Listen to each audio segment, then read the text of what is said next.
नमस्कार, मैं हूं नीलू। तो इस वक्त की बड़ी खबर हम आपको बता दें, जिस फांसी को टालने की लगातार कोशिश हो रही थी, अब वो फांसी फिलहाल तो टल गई है। जी हां, केरल की नर्स निमिषा प्रिया की यमन में 16 जुलाई को होने वाली फांसी को अब टाल दिया गया है और इसमें सबसे बड़ी कोशिश भारत सरकार की है, क्योंकि देखिए जिस तरह से ये पूरा मामला निकलकर सामने आया था, 16 तारीख की तारीख मुकर्रर की गई थी इस पूरे मामले में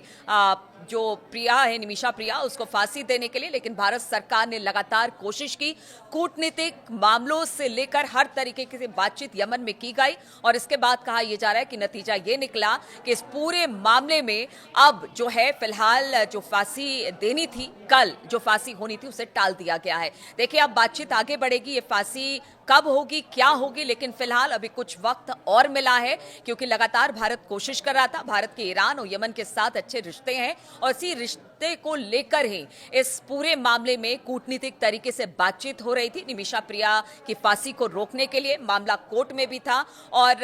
जो निमिषा प्रिया के वकील हैं, उनका यही कहना था कि देखिए इस पूरे मामले में फांसी को रोका जाना चाहिए। अगर यमन की बात की जाए, वहां पर जिस तरह से ये पूरा मामला 2017 का है, जब निमिषा प्रिया ने अपने निमिषा पर आरोप लगा कि अपने पति को मारने का, क्योंकि देखिए निमिषा को जिस तरह से परेशान किया जा रहा था, निमिषा की शादी वहीं पर रहने वाले एक व्यक्ति से हुई थी और जब निमिषा को उसके साथ नहीं रहना था तो उसका जो पासपोर्ट था निमिषा का, उसके पति ने अपने पास रख लिया था, उसे वापस नहीं दे रहा था, जिसकी वजह से निमिषा चूंकि एक पेशे से नर्स थी, इसलिए उसने क्या किया कि उसे एक इंजेक्शन दिया जिससे वो थोड़ी देर के लिए बेहोश हो जाए और वो अपना पासपोर्ट अपने पास ले चले। लेकिन इस दौरान ओवरडोज होने की वजह से उसके पति की मौत हो गई और फिर यमन सरकार की तरफ से इस पूरी प्रक्रिया को हत्या का रूप कहा गया कि निमिषा ने अपने पति की हत्या की। अब इस पूरे मामले में 16 तारीख को यानी 2017 से मामला चलते चलते 2016 तक पहुंचा और कल अब फांसी देनी थी, लेकिन इस बीच निमिषा के परिवार वालों के लिए अच्छी खबर आई है। और साथ ही साथ एक बात और आपको बता दें, जो सूफी आलिम हैं शेख हबीब उमर बिन हाफिज और भारत के मशहूर सुन्नी नेता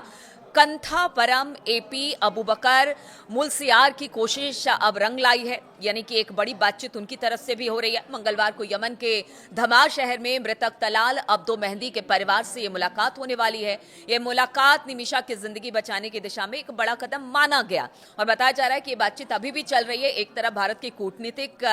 तरीके से बातचीत हो रही है ताकि निमिषा को आगे फांसी ना मिले और साथ ही साथ भारत के ग्रैंड मुफ्ती के नाम से जाने जाने वाले कंथापुरम की भी बातचीत हो रही है ताकि इस फांसी की सजा को टाला जाए, जो कि अब फिलहाल तो टल गई है। और देखिए अब जो तलाल का परिवार है, जो तलाल है जो कि निमिषा का पति था, उसके परिवार में कहा गया ब्लड मनी एक वहां के कानून के हिसाब से ब्लड मनी होता है, जो कि पीड़ित जिसने किसी तरह का अपराध किया हो, वो अगर परिवार के साथ